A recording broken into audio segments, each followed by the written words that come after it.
और इसी बिहार में जैसा आप लोग जानते हैं सबसे ज्यादा सीओ और डीसीएलआर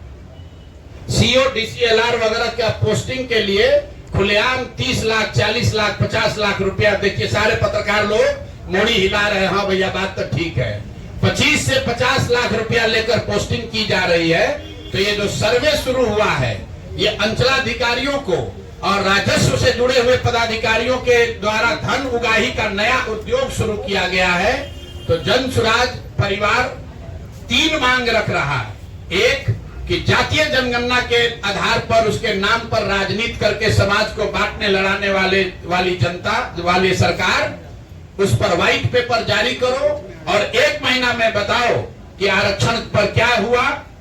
दूसरा, 94 लाख परिवारों को किस दिन 2 लाख रुपया दोगे और उन 40 लाख होमलेस परिवारों को 1,20,000 रुपया कब दिया जाएगा।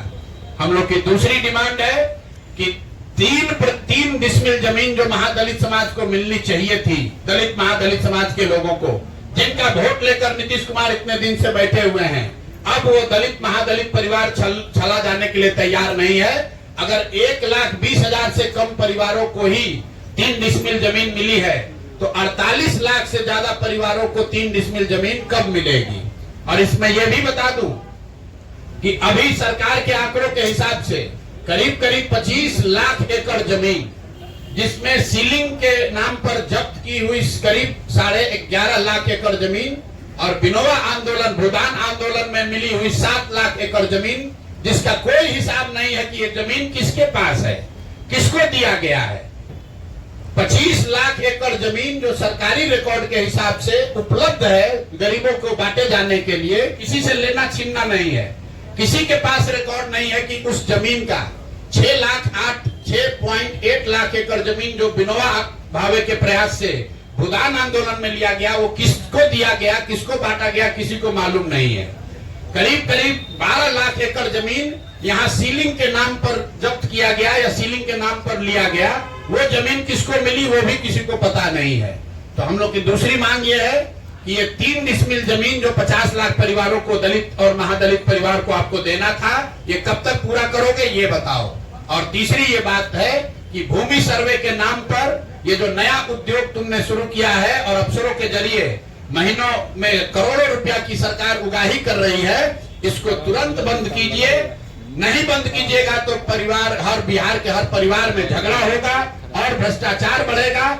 नई सरकार को आने दीजिए, नई सरकार आएगी, वो नए तरीके से अन्य राज्यों के अनुभव के आधार पर बिहार में कैसे इस काम को बड़ी बेहतर तरीके से किया जा सकता है वो करेगी। तो यही 3 मांग है। 94 लाख परिवारों को 2 लाख रुपया कब दोगे ये बताओ, 50 लाख महादलित परिवारों को 3 डिसमिल जमीन कब मिलेगा ये बताओ, और भूमि सुधार कब रोक रहे हो, ये पैसा अपना वसूलने का धंधा कब बंद कर रहे हो ये बताओ। ये तीनों मांग लेकर आपके सामने आज हम लोग आए हैं। 1 महीना का सरकार को समय दे रहे हैं, सरकार को 1 महीना का समय दे रहे हैं।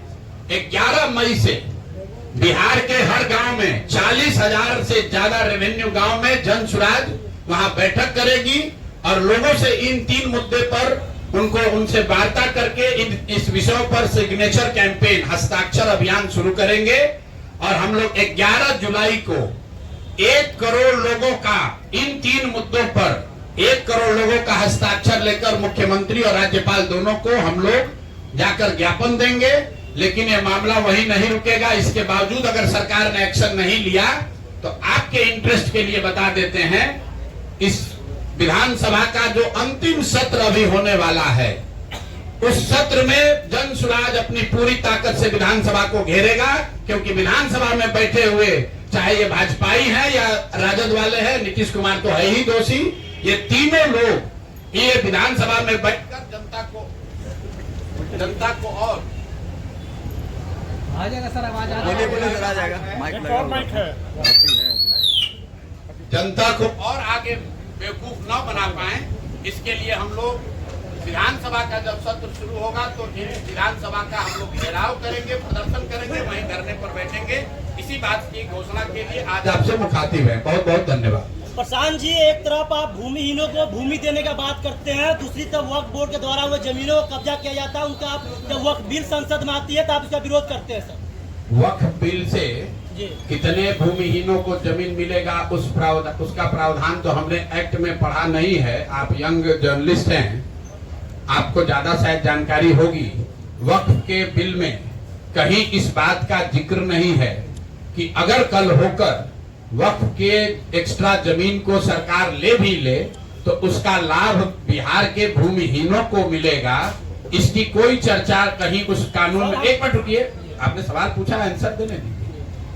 इसकी कोई चर्चा उस कानून में नहीं है। कहीं उस कानून में प्रावधान नहीं है कि वक्फ में अगर गलत जमीन कोई पाई गई तो उसको लेकर भूमिहीनों के बीच में बांटा जाएगा। पहली बात। दूसरी बात, वक्फ का विरोध क्यों कर रहे हैं? वक्फ का विरोध इस पर नहीं कर रहे हैं कि वक्फ में सुधार होना चाहिए कि नहीं होना चाहिए। वक्फ का विरोध इसलिए कर रहे हैं कि हमको, आपको, सबको पता है कि जो लोग ये बिल लेकर आए हैं उनका वक्फ के कानून से, वक्फ की प्रॉपर्टी से लेना देना नहीं है। उनका एक और एकमात्र लक्ष्य ये है कि बिहार में, देश में हिंदू मुस्लिम का मसला चलता रहे। इसका उदाहरण देख लीजिए। आप ही लोग CAA का बिल आया तो हम लोगों ने उसका विरोध किया। आप जैसे कई काबिल पत्रकारों ने कहा कि प्रशांत जी आप इसका क्यों विरोध कर रहे हैं? तो हिंदुओं को बाहर से लाकर, जो हिंदू शरणार्थी हैं अफगानिस्तान में, बांग्लादेश में, पाकिस्तान में, उनको लाकर देश में जगह देने की, सम्मान देने के लिए ये नीति और कानून बनाया गया है। कुछ लोगों ने ये भी कहा कि ये मुस्लिम आतंकवादी को, शरणार्थी को देश से निकालने के लिए किया गया है। आप जितने यहाँ पत्रकार बैठे हैं, मैं आपको खुली चुनौती दे रहा हूँ। अभी चुनाव है, कई बार अमित शाह आएंगे, प्रधानमंत्री से तो आपका मुलाकात नहीं होगा, लेकिन अमित शाह से पूछिएगा जरूर कि 3 बरस से इस देश में CAA लागू है, कितने मुस्लिम सो कॉल्ड शरणार्थियों को इस देश से निकाला गया? और वो बात छोड़ दो, कितने हिंदुओं को आपने नागरिकता दे दी, ये बता दो। बांग्लादेश से, अफगानिस्तान से, पाकिस्तान से आने वाले कितने हिंदुओं को आपने नागरिकता CAA में दे दी है, ये बता दो। मेरे भाई, तुमको CAA लाकर ना हिंदू की मदद करनी थी, ना मुसलमान किसी शरणार्थी को हटाना था। तुम्हें सिर्फ बंगाल में हिंदू मुस्लिम करके चुनाव लड़ना था। तो ये हर 6 महीना पर कभी ट्रिपल तलाक है, तो कभी 370 है, तो कभी अभी वक्फ है, कभी कॉमन सिविल कोड है। जनता इतनी बेवकूफ नहीं है। आप वक्फ का बोर्ड, आप कानून में लिखिए कि अगर वक्फ कानून के बोर्ड में कोई गलत जमीन पाई गई तो वो जमीन गरीबों में बांटा जाएगा। ये कहाँ कानून में लिखा हुआ है? कानून पढ़े बगैर सवाल मत कीजिए। वही सवाल तो सर बार बार था सर। गलत जवाब दे हो गया। जनसंख्या नियंत्रण पर जनसुराज का नियंत्रण जो स्टैंड है वो बिल्कुल साइंटिफिक है। साइंस ये बताता है कि पॉपुलेशन ग्रोथ, TFR जिसको कहते हैं, total fertility rate, is directly proportional to the women education. महिलाओं का एजुकेशन बढ़ाए बगैर TFR को, पॉपुलेशन को नीचे नहीं किया जा सकता है। हम जान रहे हैं कि आप किस नजरिए से सवाल पूछ रहे हैं। कुछ लोग ये कहते हैं कि मुसलमानों, ये भाजपाई और कुछ संघी ये बताते हैं कि मुसलमानों ने जनसंख्या बढ़ाई है। जितने लोग बैठे हैं आप लोग एजुकेट भी हो जाइए। मुसलमानों का TFR केरल में, बिहार में हिंदू महिलाओं के TFR से आधा है।